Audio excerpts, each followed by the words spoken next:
Ya solo bandeko balandira de télévision kimbangiste bana pasimo kimbangu mbote na bino banso na mokolo ya lelo dimanche 6 décembre 2015. Ya solo bana pasimo kimbangu topesi merci na ndenge papa Simo Kimbangu kiangani abateli biso akomisi biso na mokolo ya lelo.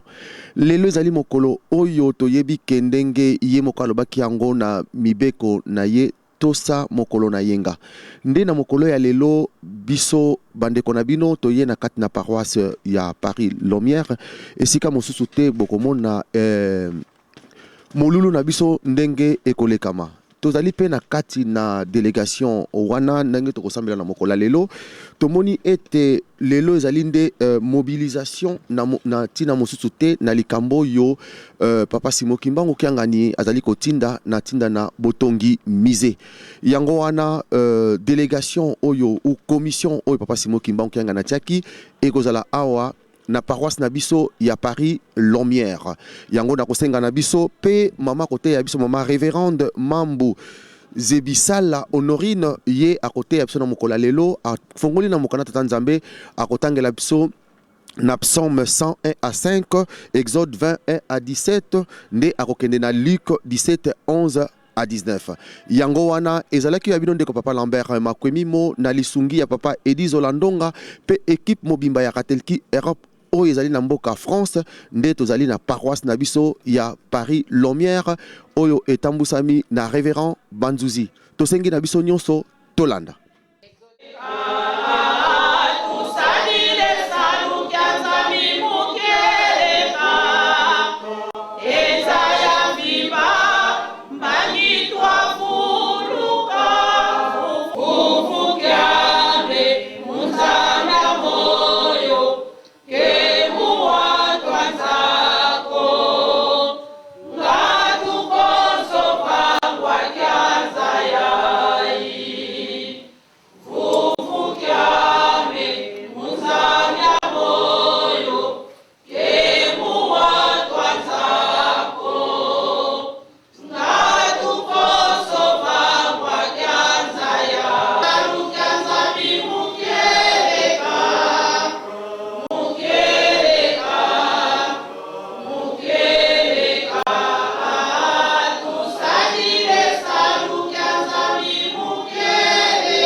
Zola kwase yemwanda velela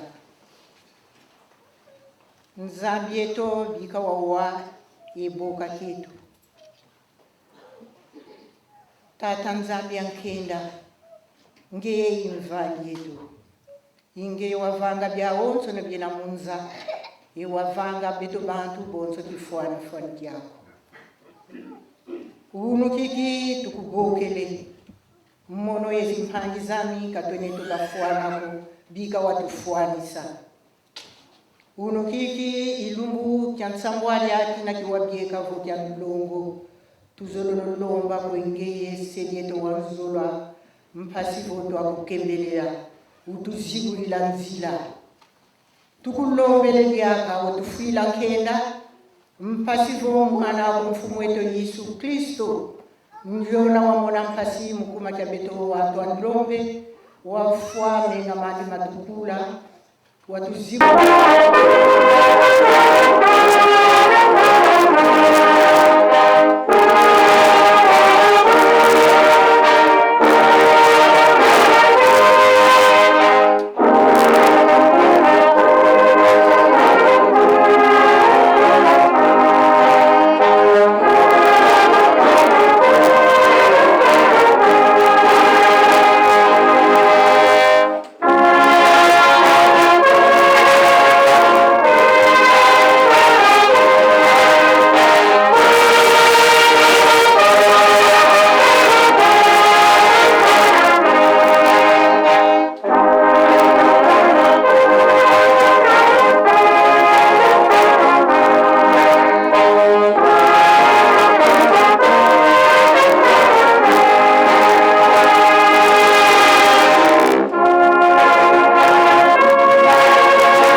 yeongako mulanda tambiza kudo kana tusevwanga vuvu kwange yekenina badika pasizo zamona mase mupelezo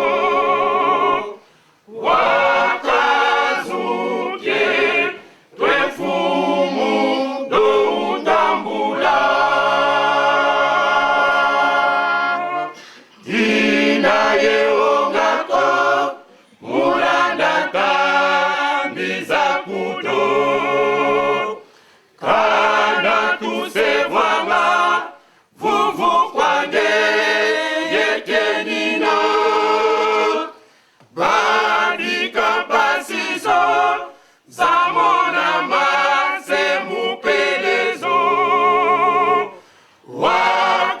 wakazuke twefumu do utambula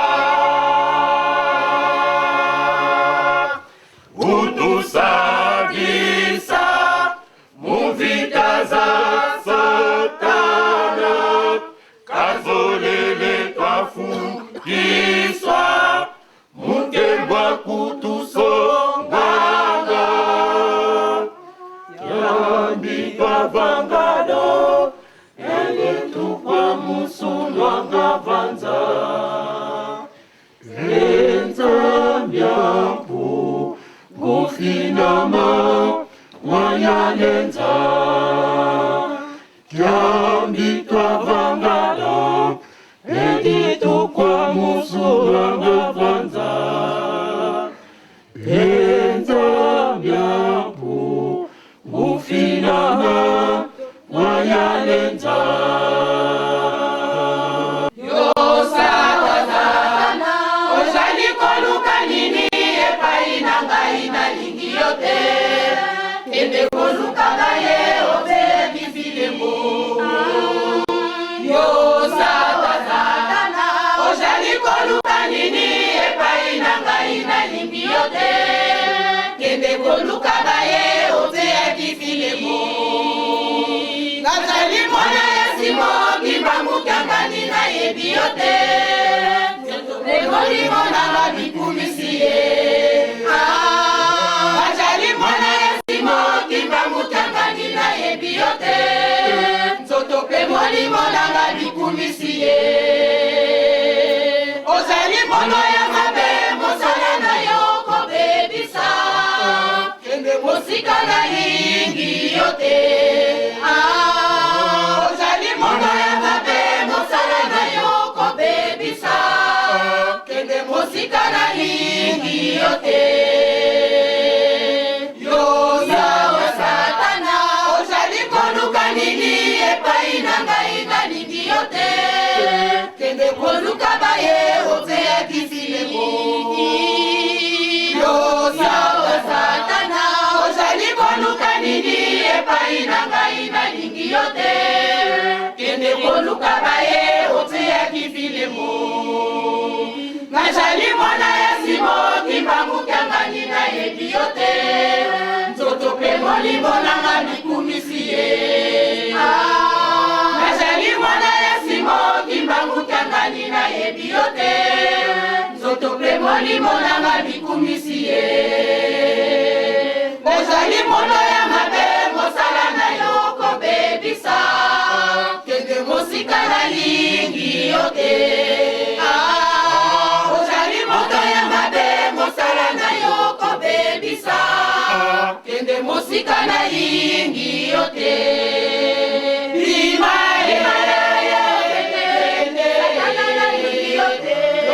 pembeni na ngai na lingi yote satana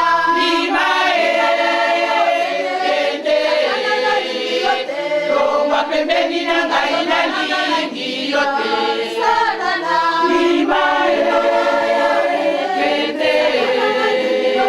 longwa pembeni na ngai na lingi yote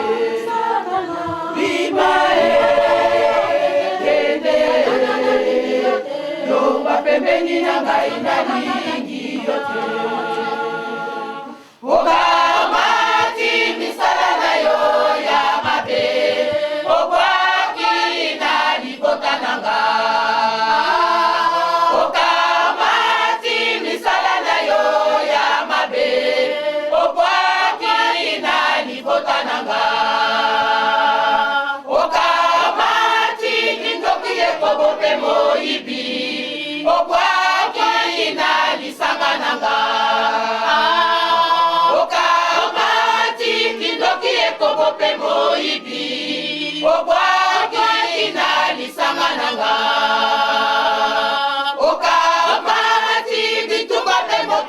likunya obwaki na lingomba nanga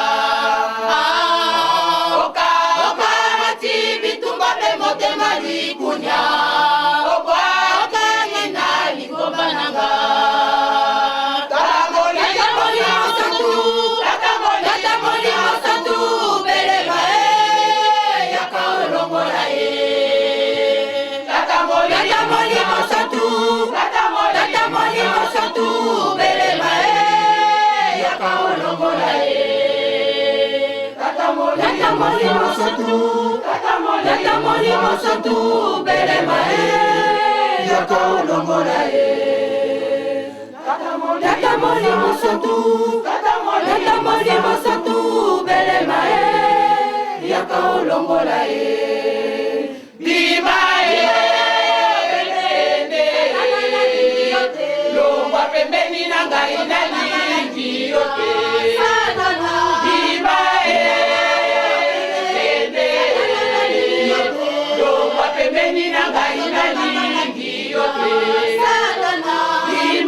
Mali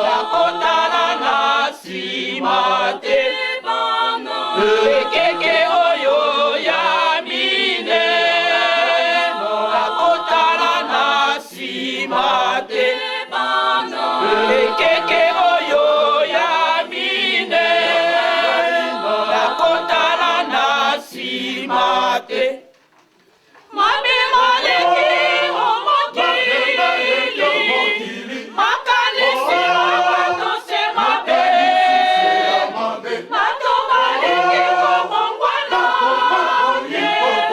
natei se pamba ekeke oyo ya mine nakotala na nsima te ekeke oyo ya mine nakotala na nsima te ekeke oyo ya mine nakotala na nsima te ekeke oyo ya mine nakotala na nsima te mabe maleki omokili makanisi bato se mabe bato baleki kobongwana natei se pamba ekeke oyo ya mine nakotala na nsima te ekeke oyo ya mine nakotala na nsima te ekeke oyo ya mine nakotala na nsima te ekeke oyo ya mine nakotala na nsima te.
nzambe na biso papa Simon Kimbangu yawe nzambe na biso papa Simon Kimbangu ya liboso tosenga bolimbisi pamba te tozali bato mabe na se ya ntango uta ntongo bapati ntango oyo tosali ebele oyo esepeli sur te yango toyei liboso na kosenga bolimbisi merci na ndenge kokomisi biso na ntango mingi bazalaki medika kasi bakomi te na mawa na yo mpe na bolingo na yo kokomisi biso na ntango oyo pamona bandeko baza na bapito na babolongo mpe na bisika ya ndenge na ndenge papa tokomi na ngonga oyo tosenga priere ya bamaladi bapasi oyo toza nango na nzoto mpe bapasi oyo toza nango na milimo pamba te oyo ya nzoto kutu tokoki koswani yango bakisi ntango mosu ezali me oyo ya molimo papa esokoka koswanyame te papa Simon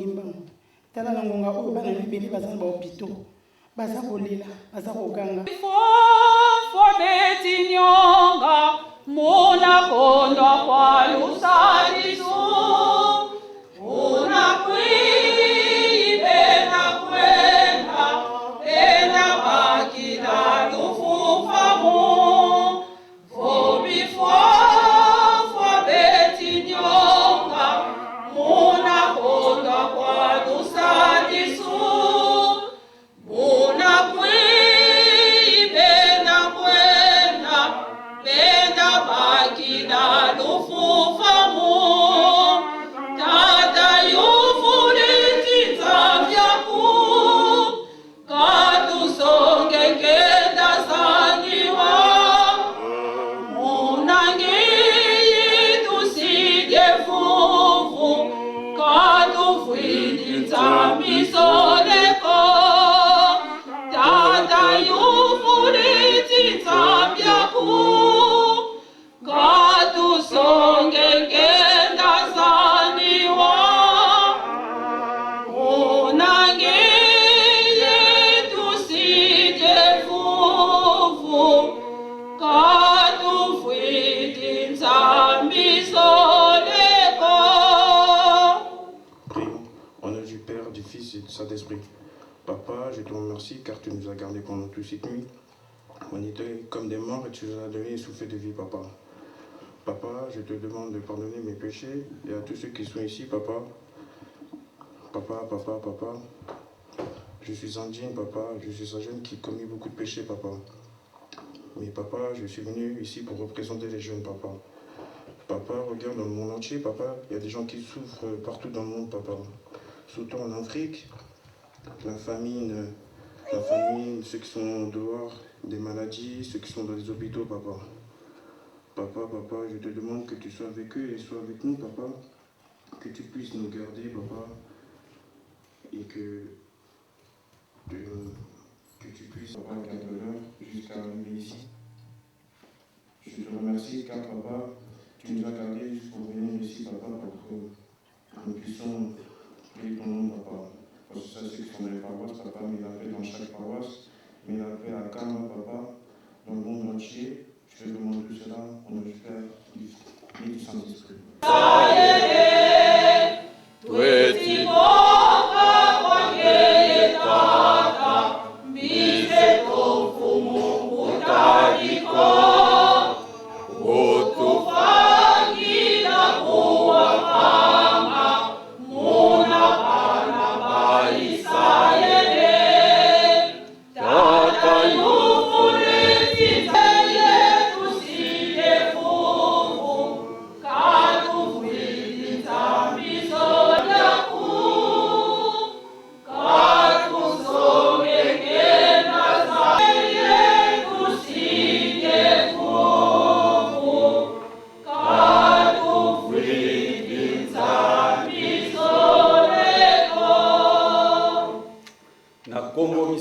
Tata mwana pe molimo santo Papa Simon Kimbangu kiangali totondi obotondi pamba te opesi biso makasi na tongo ya lelo pona kobima na bandaku po ete toya kokutana na kati na esika oyo po ete tokoka kokumisa kombo na yo ndenge yo moko obongiselaka ngo banda na ebandeli.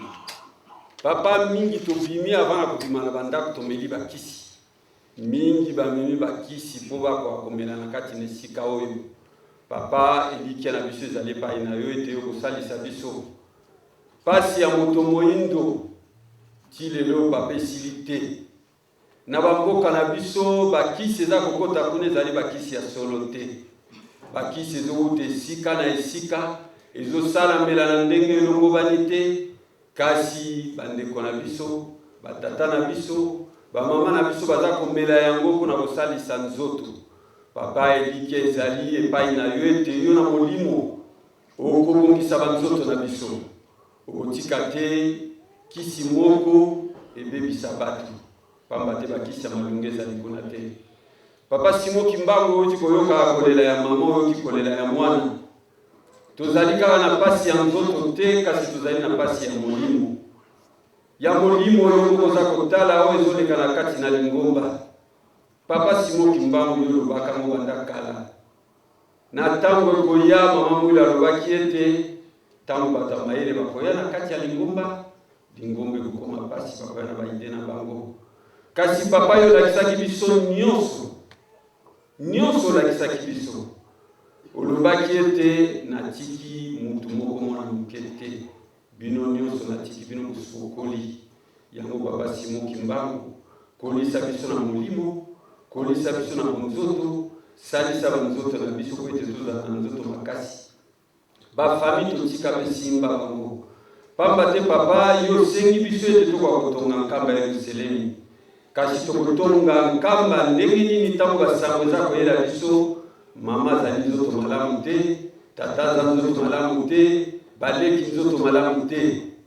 Ya biso toza kotonga nkamba ya Yerusalemi olobi ete batunga nkamba batome na nitu. Alors papa longola bapasi kobanda na biso ya bafami na biso, salisa mokili mobimba okotisa kimia na kombo ya Tata Mwana mpe Molimo Santo. Amen.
Père, notre Dieu Jésus-Christ, notre Sauveur, Papa Simon Kimbangu, le Saint-Esprit, le Consolateur, pour toi réunis aujourd'hui dans Papa Simon Kimbangu, le Saint-Esprit. Nous avons dit, Seigneur Jésus-Christ, que je ne vous laisserai pas orphelin, mais je demanderai au Père de nous envoyer un Consolateur.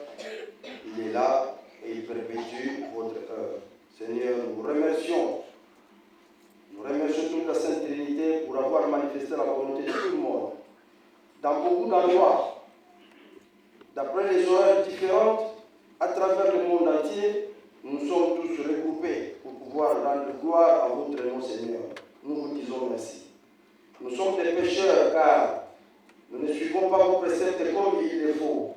Mais aujourd'hui, Seigneur, nous vous disons pardonnez de nos péchés. Ne regarde pas nos péchés. Si vous nous tenez ainsi, Seigneur,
mukanda na biso oyo toponi mokolo ya lelo nde na bayo oyo bayaki sika totangaki liboso na psaume 100 1 à 5 toye kotanga lisusu mokonda ya mibeko Exode 20 1 à 17 sika boye tokomi kotanga mokanda ya Luka to Luc chapitre 17 versets 11 à 19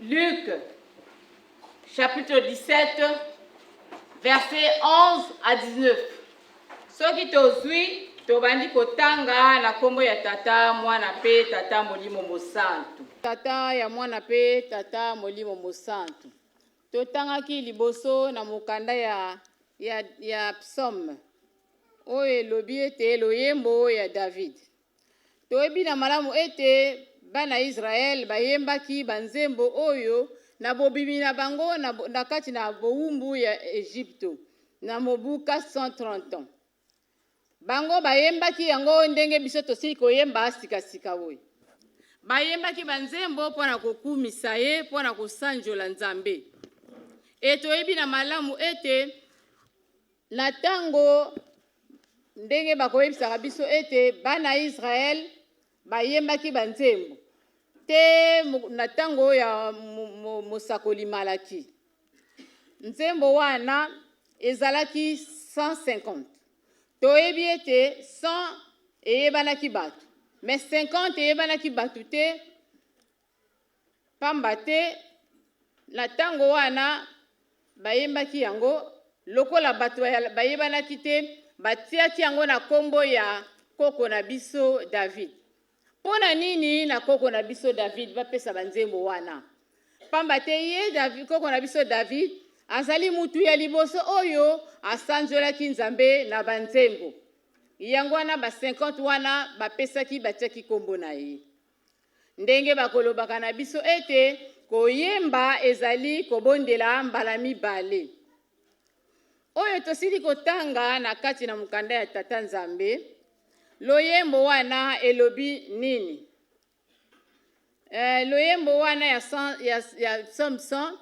na nzela ya liboso te na mitano ezali koloba ete tosala lokito tosepela liboso na Yawe bino bato ya mokili bosaela Yawe na esengo boyeba ete Yawe Nzambe ye asalaki biso tozali bampate na ye pe tozali basali kati na elanga na ye totonda Nzambe na maye nyonso azali kosala kati na biso tosanjola kombo na ye mpamba te Yawe azali malamu boboto na ye ekosala ezali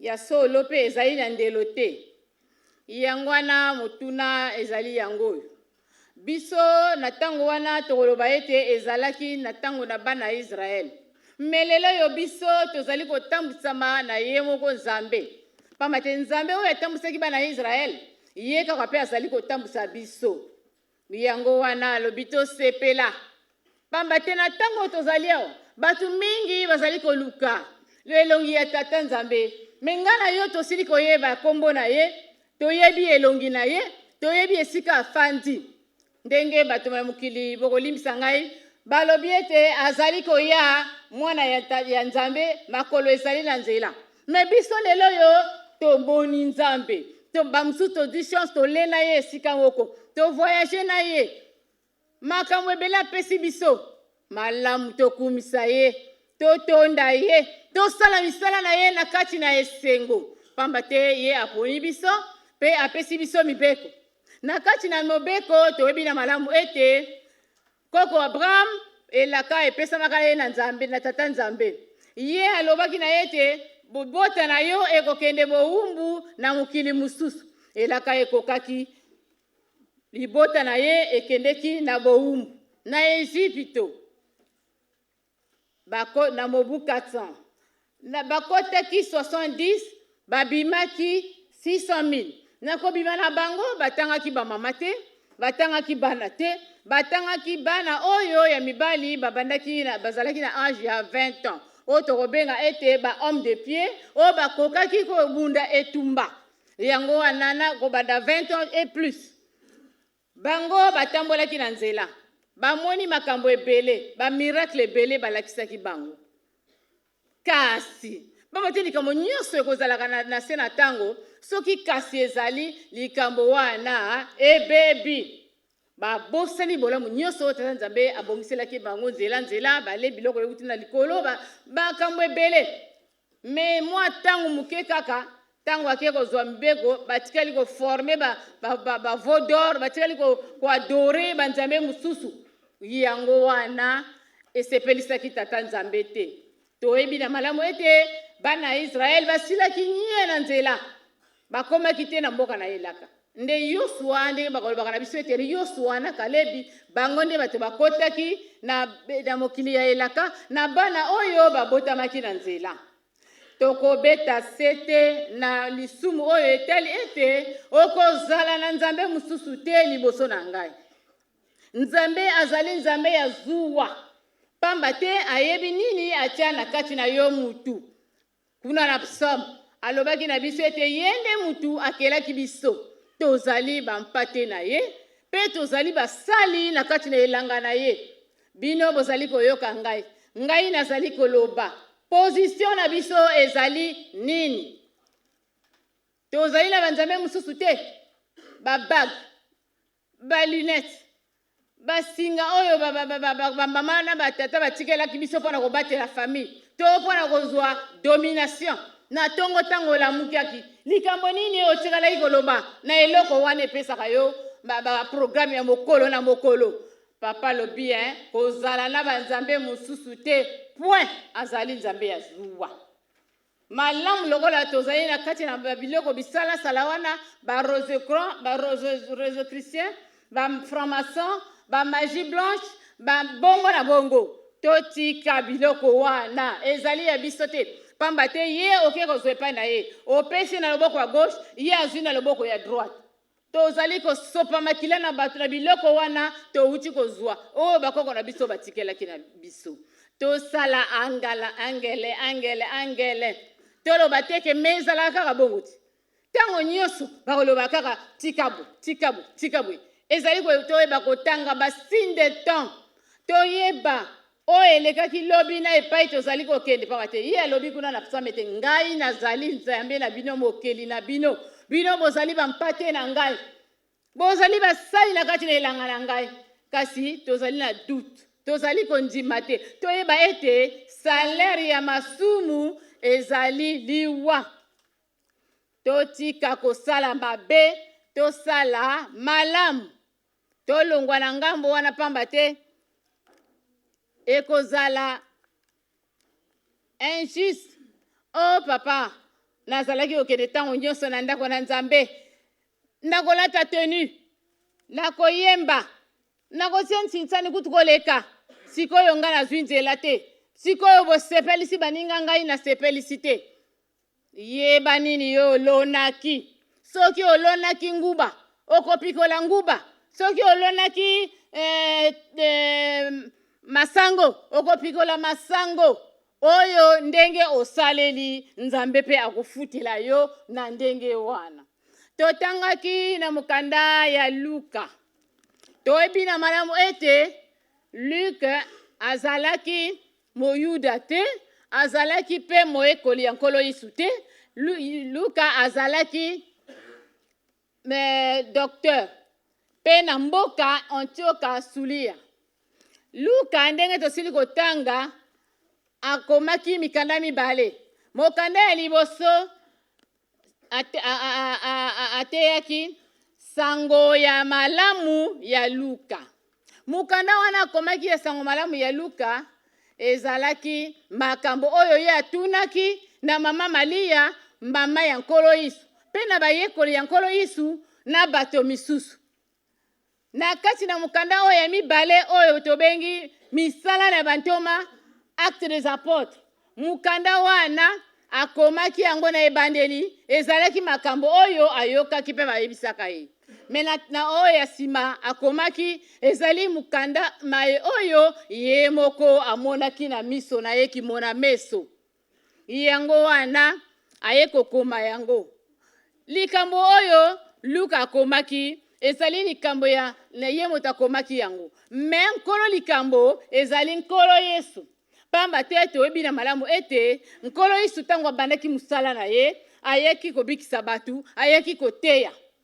na ntango azalaki koteya bato ya sécurité pe bazalaki pe bato oyo bayeki mpona kolia pe bato mosusu bongo na bongo likambo oyo tosili kotanga ndenge balobi ete dit lépreux guéri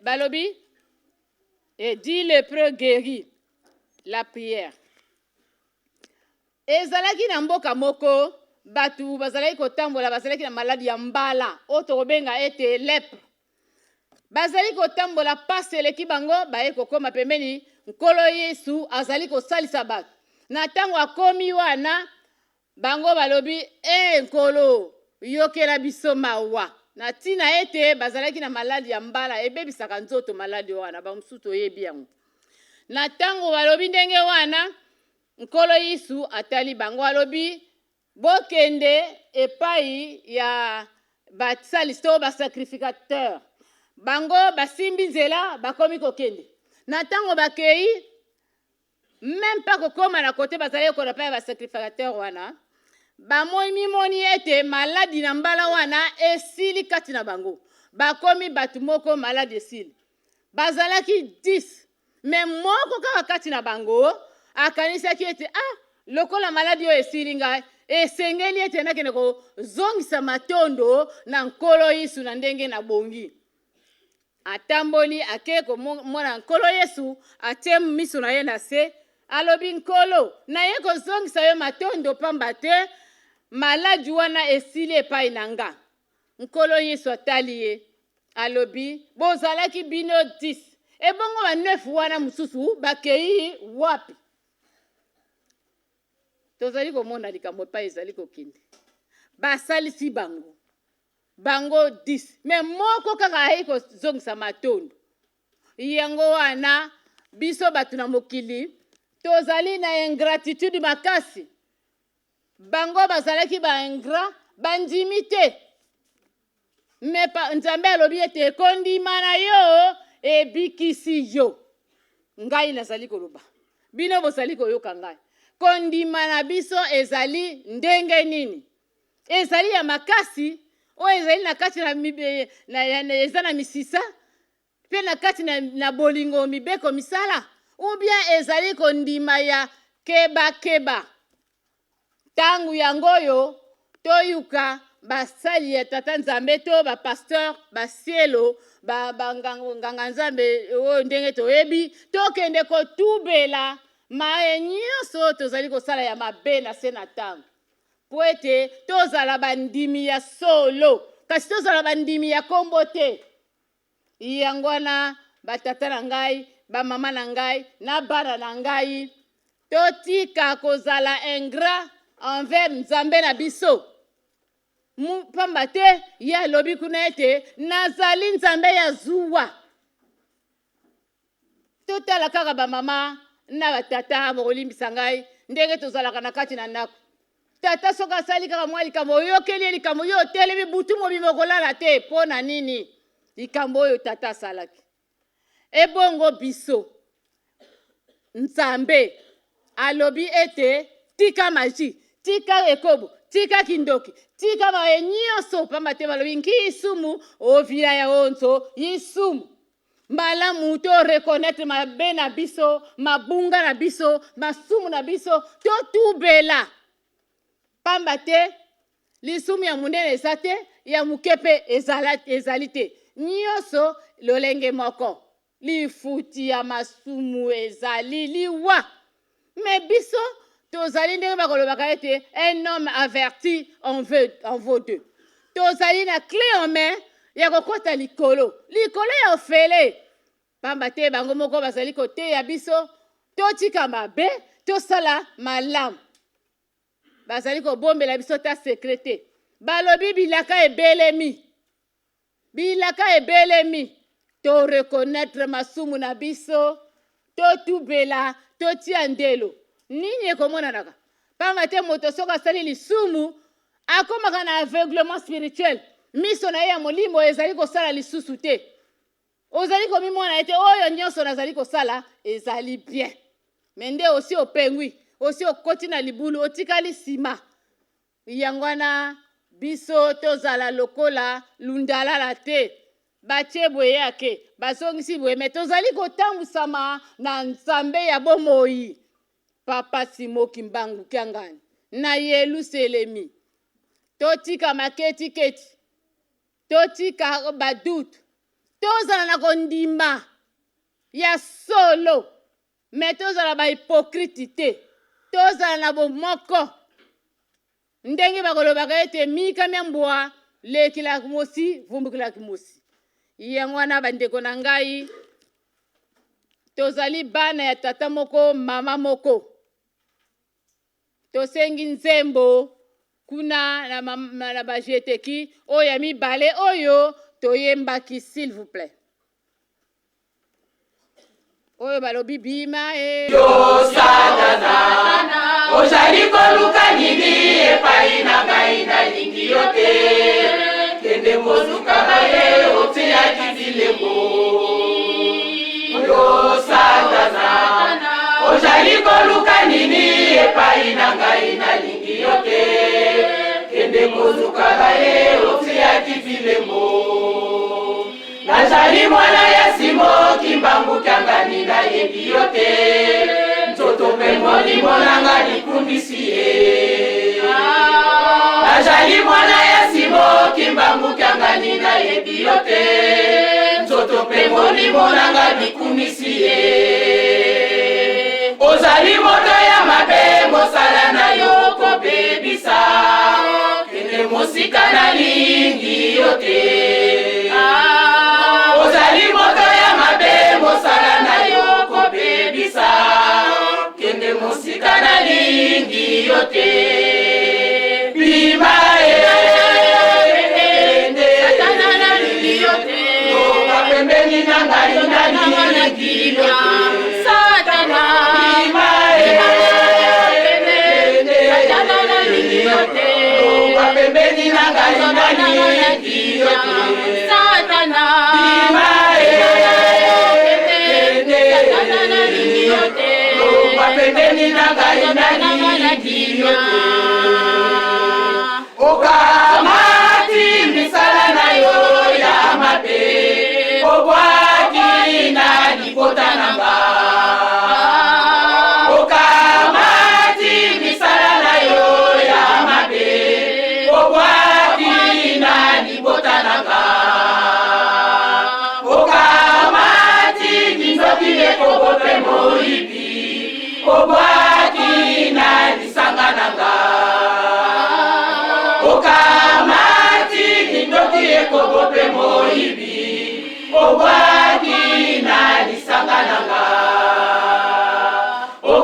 Tata Molimo Santu, Tata Molimo Santu, Belemae, Yakaolongolae.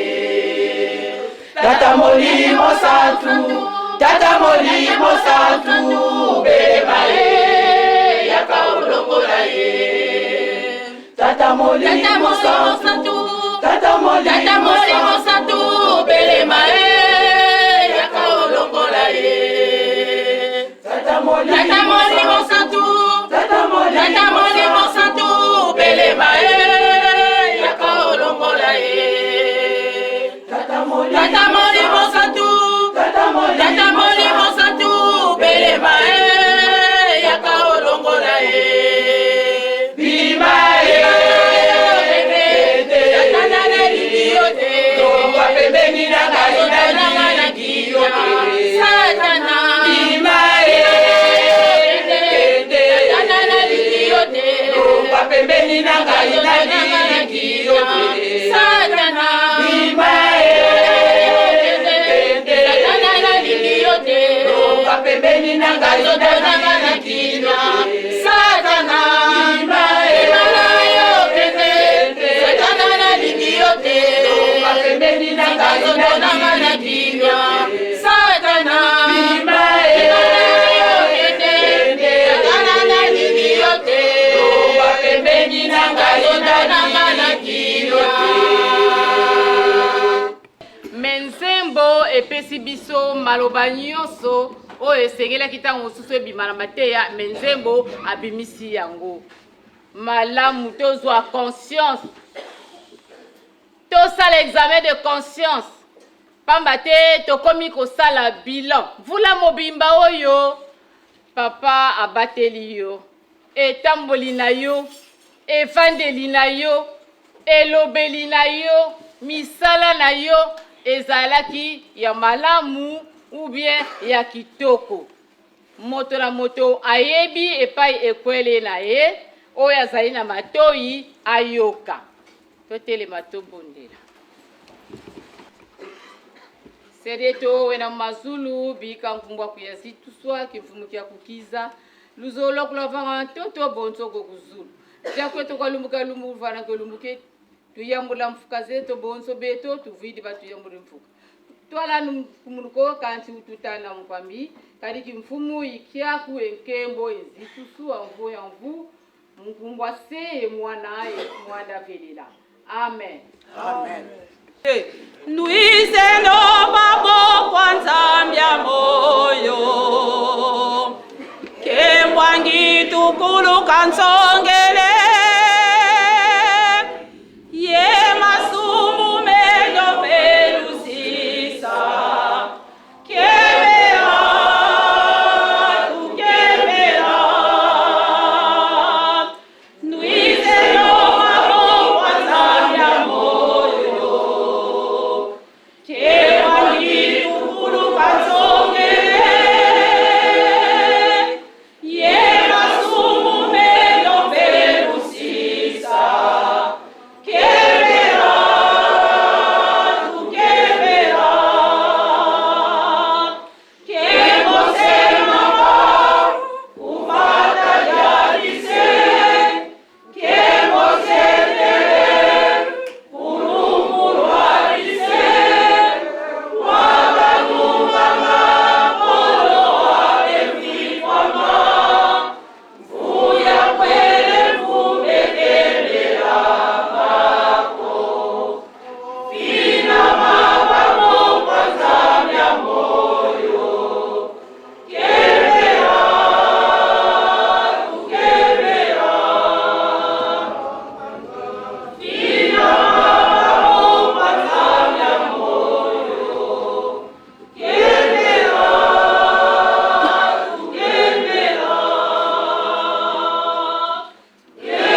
catéchistes et diacres, au nom du Père, du Fils et du Saint-Esprit.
pasteur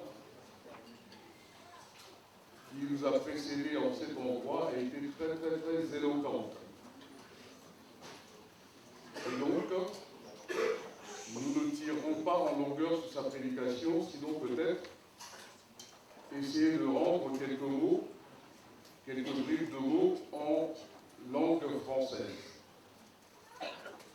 Concernant donc le psaume, il nous aura dit qu'après 430 ans passés en servitude, les enfants d'Israël étant sortis évidemment d'Égypte, se sont mis à glorifier l'Éternel, leur Dieu, qui est aujourd'hui le nôtre, à travers les cantiques qui donc sont appelés les psaumes. comme nous aussi nous le faisons aujourd'hui à travers les cantiques qui ont été chantés en ce lieu. Concernant le psaume qu'elle a lu ce jour, ce psaume, nous a-t-elle dit, nous invite à glorifier notre Dieu en reconnaissant qu'il est notre Créateur, qu'il est bon et que son amour est infini, n'a pas de limite. Ainsi donc, nous, kibanguistes, soyons heureux puisque nous le connaissons. Nous avons, a-t-elle dit, mangé avec lui, nous avons eu à discuter avec lui, donc en quelque sorte, nous nous sommes approchés de lui, nous devrions être heureux de tous ces faits, et pour cela, pour le gratifier, nous devrions suivre ses commandements qui ont été donnés aux enfants d'Israël lorsqu'ils sortirent donc de servitude. Mais que s'est-il passé lorsque les enfants d'Israël sont sortis de servitude, nous a-t-elle dit, lorsque Moïse est allé chercher les commandements, à son retour, il a trouvé que ses congénères avaient façonné un veau d'or. Et pour ma part, j'ajouterai entre parenthèses, veau d'or, aujourd'hui donc, ce que nous appelons le vaudou. Pour ceux qui ne le savaient pas. Donc, le culte au vaudou. Au veau d'or qui, à l'époque, avait les poids. Pour ma part, un mot-clé que je retiendrai dans ce récit, c'est que dans ce récit, on nous dit que celui qui était reparti en arrière était un Samaritain. Samaritain, donc, habitant de la Samarie. Pour les Juifs, j'allais dire, le royaume d'Israël et celui de Judée qui avaient fait une alliance, les Samaritains, pour eux, c'était des païens, des étrangers. Mais curieusement, c'est le païen, l'étranger, qui s'en va pour remercier le Seigneur Jésus-Christ. C'est un peu ce qui se passe aussi dans l'église kimanguiste. Nous qui sommes kimanguistes, qui sommes près de notre chef spirituel, nous n'acceptons pas ce qu'il dit, mais c'est ceux qui sont en dehors de l'Église qui reconnaissent sa vraie valeur. Et ça, c'est dommage pour nous, les kibanguistes. Ainsi donc, nous a-t-elle parlé d'ingratitude. Il ne faut pas nous vouer à l'ingratitude. Nous devons aujourd'hui reconnaître nos erreurs et, reconnaissant nos erreurs, nous pencher du côté de la confession, car nous a-t-elle dit que la confession soulage, elle nous allège. Et c'est vrai en plus, parce que moi personnellement qui suis devant vous, je ne suis pas parfait. Mais j'ai remarqué une chose, c'est que quand je commets un acte que je me reproche, je me sens lourd. Je me sens lourd.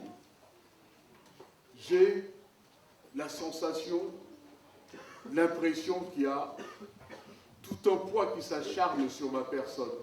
Mais lorsque je m'en vais me confesser et que je sors de la confession, je me sens libéré. Je suis léger comme une feuille. Et c'est vrai. Voilà pourquoi, chers frères et sœurs, nous ne devons pas conserver le péché en nous. Lorsque nous estimons que nous avons fait quelque chose de mauvais, nous devons aller nous alléger, aller voir notre Dieu et aller donc nous confesser pour alléger et enlever le fardeau que nous traînons sur nos épaules. Alors pour évidemment la prédication, je n'aurai pas grand-chose à ajouter, sinon dire ceci. Nous avons tous suivi les prières. Ma tata de ma maman, question nanga ezali oyo. Pour la nini tozali komitungisa. Pourquoi est-ce que nous nous agitons? Pourquoi est-ce que nous nous agitons? Tozali na nzambe na biso. Donc tozali na kobanga te. Vous savez, Par la parole, la seule parole, notre Dieu, il le récompense. Par la parole aussi, la seule parole, notre Dieu, il le réprimande. Qu'est-ce que je voulais dire par là? Ne nous faisons pas du mauvais sang. Celui qui fait le mal, à la fin, il récolte quelque chose. Celui qui fait aussi du bien, à la fin, il récolte aussi quelque chose. Mais croyez-moi, les deux récoltes ne sont pas similaires. Elles sont même opposées. Ne vous agitez pas. Et pour cela, la montagne a mis le passage moko la carte de la Bible et la ça par une histoire. Nous allons lire dans le psaume 11. Là-bas, c'est vrai que Tozo Tungisama parce que Tolingi paroisse Tabiso, nous aimons notre paroisse. Aujourd'hui, quelqu'un qui possède un bien, il fera tout pour conserver ce bien. Il fera tout pour protéger ce bien. Yakouma la biso, tozali la paroisse la biso, tozali dans Ngoma la biso, et en tant que lomérien ou kimbangiste, en règle générale, nous devons protéger notre bien, qui est la paroisse Tolomière, notre bien, qui est l'église kimbangiste. Mais,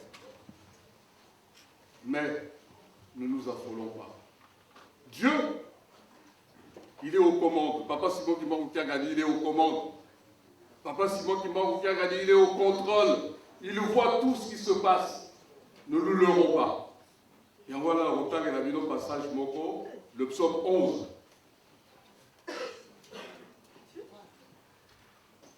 Sa face regarde l'homme droit. Alors, pour Daniel, vous allez la reparler. Pour Daniel, vous allez la reparler. Tata Nzambe, Yé Atala Kabasonyo Sotou. Tata Nzambe, Ayebi Nan Yazali Mabe, Nan Yazali Malam. Donc, c'est inutile, Toyaka Awa, Toyaka Koprier, Toyaka Koindexer, Boye Boye. Nzambe Azali Komona Nyo Sotou, Bobanga la Binote. Yo telemela na isika yo ozali. Telemela na isika yo ozali. Pesa confiance na yo et pas ya papa Simon Kimbangu Kiangadi. Confiance na yo mobimba. Soki papa Simon Kimbangu Kiangadi alobi tosa. Tosa. Nde na tango ko tosa. Oyo papa Simon Kimbangu Kiangadi azali koloba. Nde na tango wana okozwa lifuti ya malamu. Je disais que pour terminer, j'allais vous raconter une histoire. Je l'ai déjà raconté, j'ai dit ceci. Par ces mêmes mots, l'Éternel récompense. Comme aussi par les mêmes mots, l'Éternel peut punir et détruire. Donc, ils allaient qui n'ont pas comme donc, dans un village, il y a un papa qui souffrait. Il souffrait. Et il s'agenouillait pour demander à l'Éternel de lui venir en aide. Donc on a dit surtout Fandi Awa, les coloniaux surtout quand on les lava passe. Mais tata Nzambe, papa Simon qui m'a dit, Azali la batoy ya yo karabiso. Et un bon jour, tata Wana, Nzambe a yo lié, l'Éternel l'a écouté, il a entendu. Il a écouté.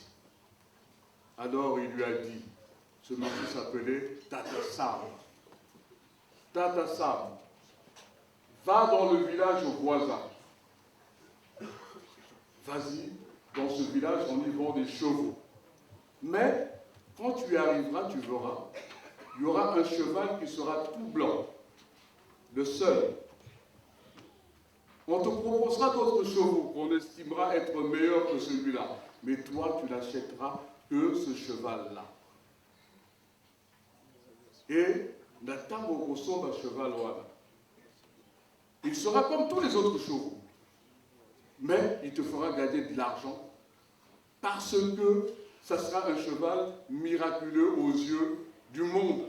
Il te fera gagner de l'argent. Mais quand tu auras gagné cet argent, ne m'oublie pas. Ne m'oublie pas. C'est ce que l'Éternel lui dit. Et Tata Wana Atuni, la Tata Nzambe, mais Ce cheval, qu'est-ce qu'il a de particulier? Alors, il y a un tango, cheval, voilà, lorsque tu l'auras. Ce cheval-là, personne ne peut lui demander de prendre le galop, ni de s'arrêter, s'il ne prononce pas certains mots. Donc, je te donne des mots-clés. Tango Rokoma. Et pour toi, ma bénédiction que je te donne fera que on te vendra ce cheval que pour 1 franc symbolique.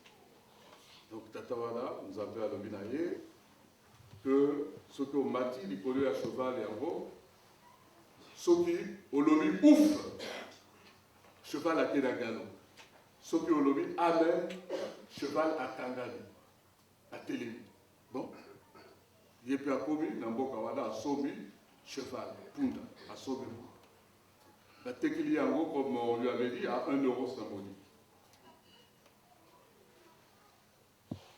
1 euro symbolique, ça veut dire pas grand-chose. C'est comme nous. Hein. Notre Seigneur, Papa Simon Kimbangu Kiangani, nous donne plein de choses gratuitement, en fait. Mais nous ne le voyons pas, nous ne le percevons pas. Et quand on a gagné, on ne lui rend rien du tout. Alors, je vais vous dire, Tatawana Amati, Nicolo et Apunda, ils montent sur le cheval. Alors, il dit ouf, le cheval s'en va au galop. Il dit amen, le cheval s'arrête. Il dit ouf, le cheval s'en va au galop. Il dit amen, le cheval s'arrête. Il dit ah là là, il ne m'a pas trompé, c'est bon, c'est ça. Alors, il est allé d'exposition en exposition pour montrer ce cheval extraordinaire. Et ça lui a fait gagner beaucoup d'argent. Il a construit des hôtels. Il s'est mis à construire tout ce qui était vanité en fait aux yeux de Dieu, des hôtels, des bars dancing, de je ne sais quoi, de je ne sais quoi. Il a construit des choses alors inutiles. Mais ces choses lui ont rapporté beaucoup d'argent, il a amassé beaucoup d'argent. Un jour, l'ange du Seigneur lui apparaît, lui dit, ben, je t'avais fait don et je t'avais dit de penser à moi. Tu aurais pu quand même construire des maisons pour les indigents, construire des hôpitaux, construire ceci pour aider la gente humaine, mais tu n'as rien fait. Même pour mon église, tu n'as rien fait. Tu n'as fait aucun don à mon église.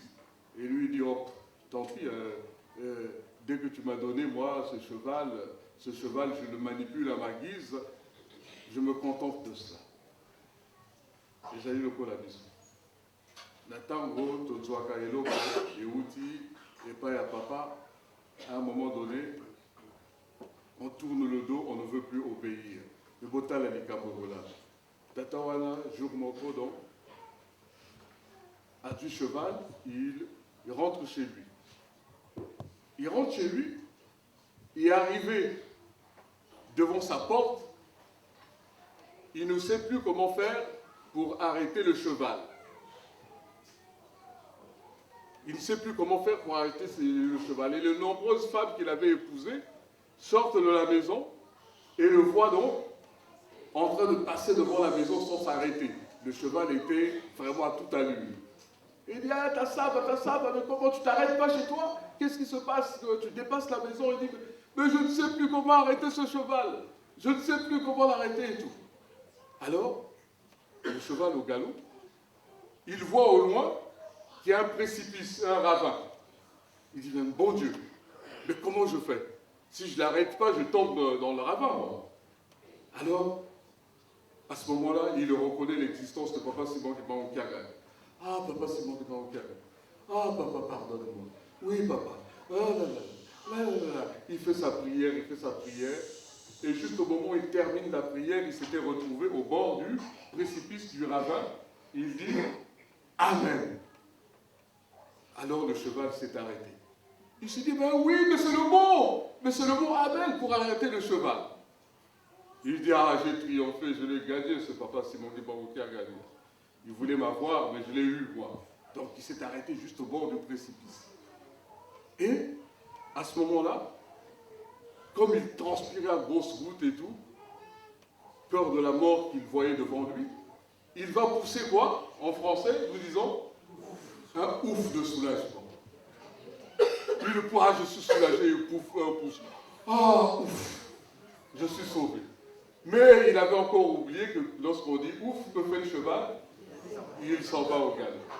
Et à ce moment-là, quand il a dit ouf, le cheval est allé au galop, il est tombé dans le précipice. Il pensait avoir gagné, triomphé de Dieu. Les amis locaux, la bisoba, son attaque à la maman. Donc tout ça là, keba. Tout ça là, keba. Nandenge tout ça là, keba. Maman, tout ça, nous sommes zéro. Oh, tout ça, il y a solo, to yoka. Et ça, il y a kala. Mais aujourd'hui, batata la maman, nzembo wala ezali d'actualité. Donc biso nyonso to yemba nzembo wango, mais avec beaucoup d'attention, beaucoup rentrons en nous-mêmes en chantant cette chanson. Maman.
Donc, ceux qui vous avez soki papa Simon Kimbangu kangani alobi I yopeloba I soki alobi O yopeloba O babungisa yo te pamba te babungisi bazali ebele babungisi bazali ebele me tomikebisa biso na biso nakanisi ke toyokani na esika wana.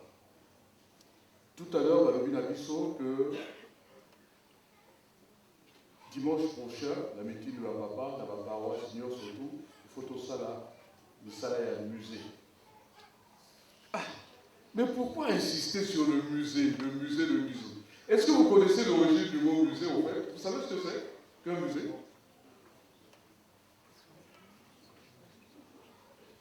Batoming Baoloba, papa Bakula, dans le poteau d'ailleurs, dans le poteau d'ailleurs, monnaie de terre, il faut tout y kolaka. Le musée, ce mot-là, il tient son origine du mot grec, muséon, ou bien du mot latin, muséon. Muséon est dit Koloba, temple des muses. À l'époque, dans l'Antiquité grecque, muse, c'était des déesses très très belles, mais qui avaient pour donc, j'allais dire, mission de conserver les reliquaires du paradis de Zeus. Donc, bango, au sala la bango, ezalaki veiller na makambo nyonso tu oyo etalaki paradis ya tata Nzambe. Donc mboka oyo eza na musée te, c'est un pays qui est mort, qui est perdu. Lingomba oyo eza na musée te, eza lingomba ya kufa. Pamba te dans le poto balobi, le passé fait le présent, mais le présent fait quoi? L'avenir, le futur. Ce qui signifie donc que le futur ne peut pas exister s'il n'y avait pas de passé. Donc le musée est allé donc au Moko, Yamoutouya Pesa. Mais la preuve en République démocratique du Congo, je vous dis, la République démocratique du Congo, le pays, n'avait pas de musée. Mais la table, Bayoki que Bakimangiste va ça la musée. Allez, l'État fait quoi? L'État aussi construit un musée. Parce que le musée, c'est l'endroit de conservation des reliquaires de toute une civilisation. Et Bissot civilisation, parce que le kimbangisme est une civilisation. Ça, je vous dis, la zone soit bien autant mais je vous le dis. Mais nous, on ne le reconnaît pas. Les kimbangistes, on ne les reconnaît pas. Un jour, quand nous prions à LSC, j'ai invité des amis camerounais, des collègues enseignants. Donc, ils sont arrivés participer à notre culte. Mais en sortant de là, ils m'ont dit, mais c'est pas une église. C'est pas une église, votre église. C'est beaucoup plus que ça. C'est toute une civilisation. Je crois que ma papa Emmanuel Bazali, mais c'est toute une civilisation. Mais puisque donc civilisation, la puissance qui m'a dit, tout ça, la Nini. Nini, tout ça, quoi qu'elle a appelé, on marche dessus. Qui m'a dit soyez? Qui m'a dit soyez? Qui m'a dit soyez? Oyez, espoir du monde, église universelle. Mais il y a solo batata maman. Voilà pour ça, église universelle. C'est quoi l'universalité? L'universalité recouvre donc l'univers entier. Mais pour la donc universelle, il faut que nous soyons quoi? Exemplaires. Il faut que nous soyons exemplaires pour que justement Batman l'Andabiso. Sauf que nous soyons exemplaires de Batmako l'Andabiso et l'Église ne sera jamais universelle. Donc il faut que nous pour que l'Église soit universelle, nous devons être exemplaires. Et pour être exemplaires, il faut que nous soyons le l'année. Le l'année, Papa Simon qui m'a aucun niveau à couler. Nous allons la moitié la Limoko, Azali Awa, Aotinkam. Il fait partie de la commission ad hoc qui s'occupe des travaux du musée. Nakopé Semaloba, Yemoko, a expliqué la Bino quelles sont les attentes de Papa Simon qui m'a aucun. Nayenga Yemoko te, tozali na bandeko la commission, soki bakoza la pembeni na ngai ozala malamu.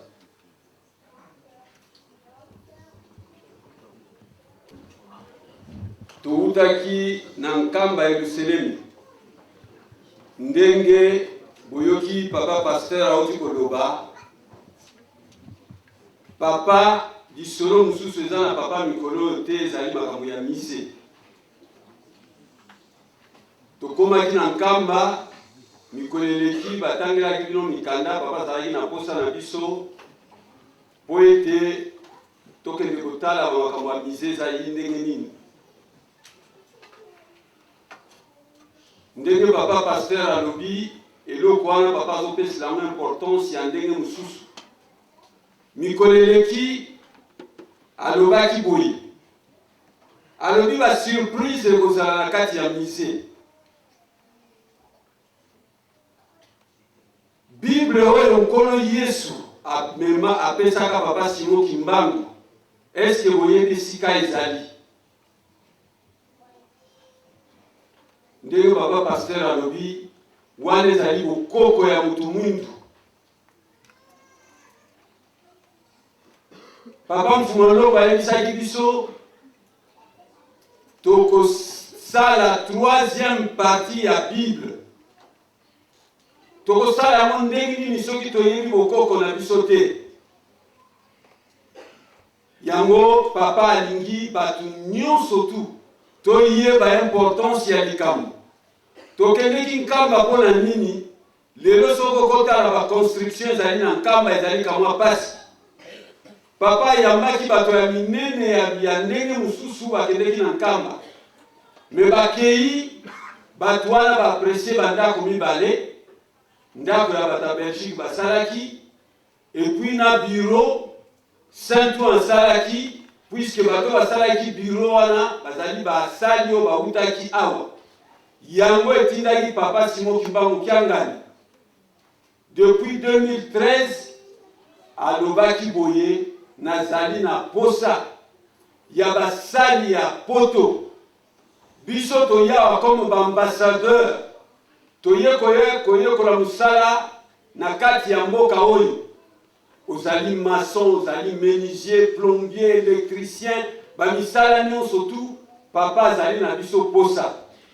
Lelo musée bato baza kotala yango bazomona ke musée nete eza kokende malamu te. Eza kokende te pourquoi? Puisque main d'œuvre qualifiée ezali te. Okende kokuta na chantier, boiseur azali moko, bato bakoki kosalisa ye bazali 100. Musala moye kende ezali te. Papa azali na posa ya bana na ye oyo bayaki na mikili ya poto, aza na posa nango lelo. Soki osali déplacement na te yo mwana papa Simon Kimbangu na musala oyo koyekolawa nayebi te tina no ya ambassadeur soki ezali lisusu wapi. Puisque atindaki biso po toyekola tomatisa tolakisa bao nyonso bakokota na nkamba ya Yerusalemi bamona grandeur ya likambu, bamona musala ya kitoko oyo bakimbangiste basali. Na tango akala soko okoti na lingomba oyo baloba lingomba ezali lingomba ya bazoba. Mais lelo efuto prouve mokili ke biso toza bazoba te. Lelo efuto prouve mokili ke biso toyebi tata Nzambe ebandeli ya mokili. Biso efuto lakisa bango place Adam bandaki kovanda, place Eve bandaki kovanda, place nini bandaki kokutana. Bato basalaka ba recherche ya bamikuwa po bayeba bamikuwa oyo ezali date ya nani. Biso mutu tokolakisa bango boya botimola awa boko comprendre ke ebandeli ya mokili ezali awa. Mais biso tomitikaka na ndenge moko neti bato moko tozalaka sur te na likambo toyebi. Neti na tango ya kala tango papa Mfumaloba alobi Adam na Eve bazali bato mwindu. Même intellectuel kimbaniste bazalaki sûreté. Mettons bayoki américain moko kuna lobby, oui chercheur américain que oui Adam na Eve bazala tumundu. Et comme a dit preuve na bango pour kotambola na mikanda ya chercheur américain. Donc papa azali na posa ya misé kwa kosala. Na mukolo ya lelo tozali na posa ya ba ferrailleur. Tozali na posa ya ba boiseur. Tozali na posa ya bato nyonso tu ya coffrage. Bakoma na nkamba ya Yerusalemi. Soki bato wana bazali batrouve biso mpona kokende kosala na nkamba. Ezobengama libengami ezali vraiment na rapidité ya makasi. Bato wana soki bazali il faut tokoma na nkamba ya Yerusalemi mpona kokende kosala. Ya mibale papa na nkamba ya Yerusalemi alobi boyi soko za na mbongo il faut zala na bato. Soko za na bato il faut zala na mbongo. Lelo soko za na mbongo bato bakosala musala bazali te moya musala ekende ezali te. Lelo soko zali na ba ouvrier qualifié na ndenge oyo koki ozali mbongo moya musala ekende ezali te. yango papa azali ko solliciter biso na mukando atangi tozali na part mingi biso na kati Europe tozali na musala mingi ya kosala papa lobi nzoi na ifoti viengo swa azali na posa ndako wana ezala kitoko soko kei na bandako na biso atongi na nkama ndenge lini ezali omona lini ebandi bomena suke komi boye papa azali na posa tobongisa biso bato tokosala nyonso na kati tobongisa baplako tobongisa intérieur nyonso tout carrelage baporte coupe-feu babiloko nyonso tu oyebi oyo kobongisa ndaku charge wana ezali epai na biso na Europe papa azongisi biso noki tokutaki na nkama azongisi biso noki bokende koluka bamaterio bokende kozwa batu bozonga boya kosala misala awa donc oyo nyonso to abengami kimbangiste papa azali sur na bana na ye ndenge mama pasteur auti kote ya awa papa mfumalongo ayebisaki biso soko osala na nga na kala te okosala na ngai sikoyo te kaka bato tosalaka na bango na kala bango tozala bango sikoyo donc esiko tozali tozala na babraham tozala na bajosué tozala na bato ya ndenge na ndenge totangaka na kati ya bible mpo papa mfumalongo alobaki bible wana ezali nde histoire na biso biso bato mundu bible ezali histoire na biso biso tovandi awa tosalakani na ntango ya kala tozali baponami toponanaka banda kala lelo azongisi biso na mokili mpo tosala na ye papa aza na besoin na biso toluka toparticipe misala oyo tozali nango ezosenga biso mbongo ya ebele tokoki koimagine te posa ya papa ezali avant fin décembre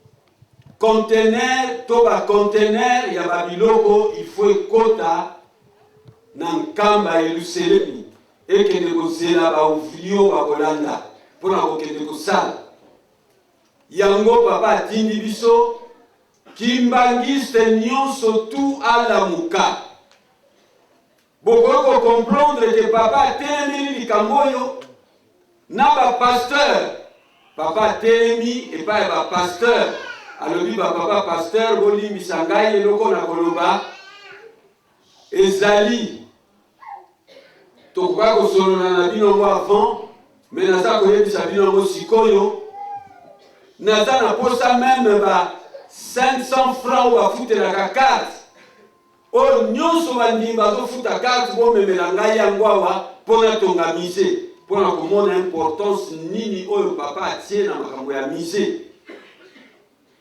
bakali ya mise ezali tokomi na Kisasa papa avandisi batu na kati ya lutendele batu bavandi kuna mpona kotia mabondeli ntango nyonso mpona mise bakale eleki papa alingi komatisa biso niveau toyebi eloko nyonso tozwaka tokanisa teke soki mise esili lobi mbongo na banki tozwi yango nzambe alekisaka biso na etape moko spirituelle étape spirituelle wana yango moto ekozongisa biso na esika na biso papa mfumalongo ntango nyonso towanda koloba lobi toluka liboso bokonzi ya likolo oyo mosusu ekopesamela biso po epesamela biso toaccomplir oyo ye alingi nzambe alingaka kofaire participer mutu na likambo oyo mpo ye asala soki mpo na yango te papa Simon Kimbangu ntango abimi na 1952 na Lowa azalaki na posa ya kozwa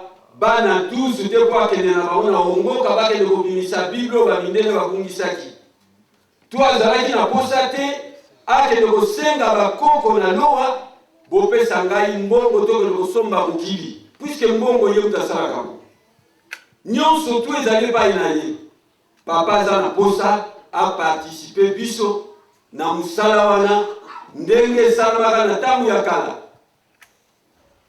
Na ntango ya kala ndako ya Nzambe totonga to ekita bakoko bamonaki balobi non soki ekiti biso tokobénéficie te, bana na biso bakobénéficie te, bakoko na biso bakobénéficie te. Malamu biso moko tosala yango, soki biso tosali yango tokobénéficie. Biso tozali bano bazali sacrifié mwa ndambu ya batu mutu ebikisaka mabota nyonso. Batu mundo bazali na Cameroun, bazali na États-Unis, bazali nini, bayebi te ke biso batu tozobongisela bango makambo, tozobongisela bango mokili, tozobongisa loposo moyindo ezonga na esika nango oyo Papa Simon Kimbangu atia yango. Yango bandeko, semaine prochaine ezali mokolo ya misala ndenge Papa asengi biso. Misala tozalaka na Kisasa, Papa Mfumalo wandao balobi soki bino bambuta na bengi bino na yebisi bino ete boyela ngai 3000 francs. Yo mbuta baluka kendo loba Papa sengi 3000 francs. Tangu yo mbuta otute okangi nyonso tu. Na kati ya communauté okoza la 100 tangu 80 bazana baona mbongo te, me mkolana Papa salisi mutu moko to mibale bango babimisi 2700 bamusuwe ko bakiso ezangi. Na makambo tozali na yango ezali ba makambo ya minene, tozali na posa ya mbongo ya ebele.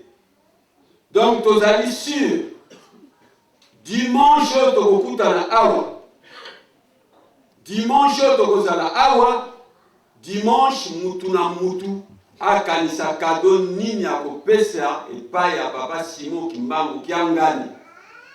De dimanche ba rapport nyonso ekokomela ye alioka dimanche oyo mususu te alioka ke Europe mobimba rapport ya Europe yango mutu ekokitisa Papa motema amoni ke ndenge nalobi mise ekosila.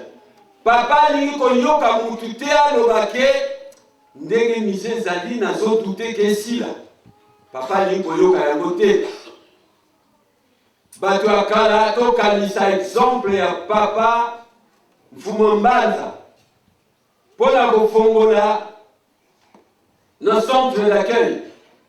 Bato bamonaki ke ekoki kofongwama te, bambuta bake kotala ye balobi Papa ndako nano esili te kofongola yango te. Me ya lobi soki nakoti na kati, soki mvula ebeti eske kozwa ngai te. So nakoti na kati nkoyi ya ye eske akolia ngai oyo akolia te po porte ezali abina kofongola. Toyebi oyo nini elekaki mpona kamwa acte wana. Biso bato tobengaki bambuta na ntango wana ayebisi biso alobi bino bosokipe na musala Kabila botikila ngai. Papa Mfumu Mbanza alobi soki nafongola te makile linga kotanga na Kisasa place ya kokimela bato linga kozala te. Nzambe ayebi oyo asalaka oyo ezoya kati na mokili. Biso role na biso tobikisa mokili. Nzambe azali vantard te po alobo asalaka na biso mokolo na mokolo, me biso toluka tosala. Donc dimanche tozali sur na paroisse ya Lomière 20 000 ekobima awa. Mutu na mutu oyo nyonso Papa Simon Kimbangu akopesa yo tobongisa tosala. Papa Simon Kimbangu kiangani ayoka na pokwa na yango ndenge nini makambo ekolekela kati na Europe mobima motema ne vanda ayeba ete bana na ye nyonso baza na nsima na ye na date apesi musale kosalama mpe kosila na date wana. Kimbangiso ye le 25 Papa kofongola to kofongola te po Papa fongola ezali yo ngai mutu na mutu. asala oyo ekoki, atia confiance na Nzambe na ye ke papa kosalisa biso oyo ye azobongisa yango kaka moto okoki kosala. Donc yango tozalaki nango na kombo ya tata mwana mpe molimo santo. Amen.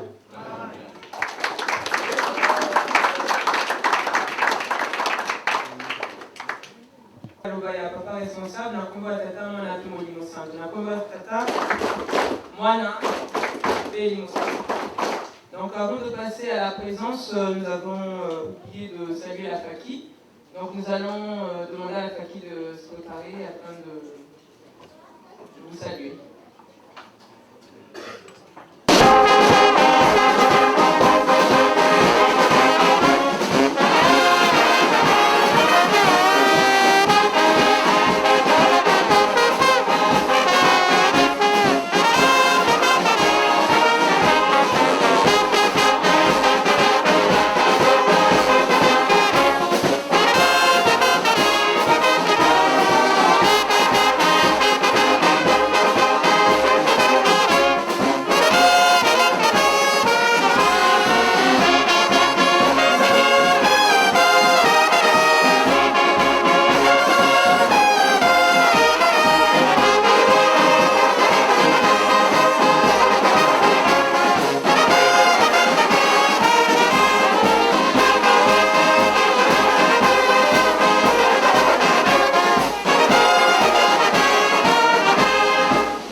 Qui a été adressé à nous par Papa Simon Kimbangu Kiangani. D'Antonio Canal, s'il vous plaît. Alors, le chef spirituel représentant légal, Kamba, le 23 novembre 2015, aux responsables des paroisses et fidèles kimbanguistes des pays où n'existe pas de collège exécutif national. Tous. Objet, mobilisation. Mes chers enfants, au nom du Père, du Fils et du Saint-Esprit, je vous adresse les salutations paternelles et vous annonce que nous nous approchons des échéances de l'inauguration du musée Papa Simon Kimbangu en construction en Kamba, Nouvelle-Jérusalem. Et celle-ci est prévue pour le 25 mai 2016, date du centenaire de la naissance de Papa Dialungala Kiangani Salomon. Cependant, avec le temps et le volume de travail qui nous reste, il devient plus qu'impératif de recourir à vous sur le plan technique, logistique et de l'expertise. C'est pourquoi je demande aux responsables et aux fidèles kimbanguistes, tous d'Europe, d'Amérique et d'Asie, de concentrer vos efforts pour vous impliquer strictement et diligemment à la réalisation de ce grand projet. À cet égard, je viens de créer une commission technique ad hoc composée de Papa Nkazi Ndosimao Étienne, Papa Matome Ndonga Jean-Pierre, Papa Makwemimo Siampa Lambert, Papa Mavangu Fakwingi Léon, Papa Nsilulu Paulin. Donc, commission qui aura pour mission de collecter les fonds et matériels auprès de vos paroissiens et dans vos paroisses pour nous les envoyer ici en Kamba.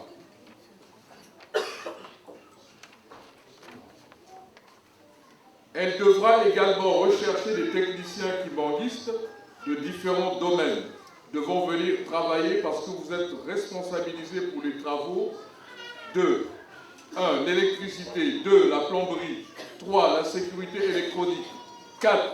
La logistique informatique du bâtiment, 5. Le plafond, staff, peinture, carrelage ainsi que l'étanchéité du bâtiment. Ainsi, je demande aux responsables et fidèles kimbanguistes, tous, et aux hommes de bonne volonté, de leur accorder toutes les facilités nécessaires pour la réussite de cette opération de collecte de matériel requis. Comptant sur votre promptitude à exécuter ma demande, Je prie l'Éternel pour qu'il vous comble de ses bénédictions de santé, de bonheur et de prospérité, afin que vous soyez producteurs des bonnes œuvres. Paix et grâce pour le Seigneur, le représentant légal, Simon Kimbangu Kiangani, chef spirituel. Donc, Toko Tonda Mokanda et Uti Epa et Papa Simon Kimbangu Kiangani, na Tata Mwana Tata Mwana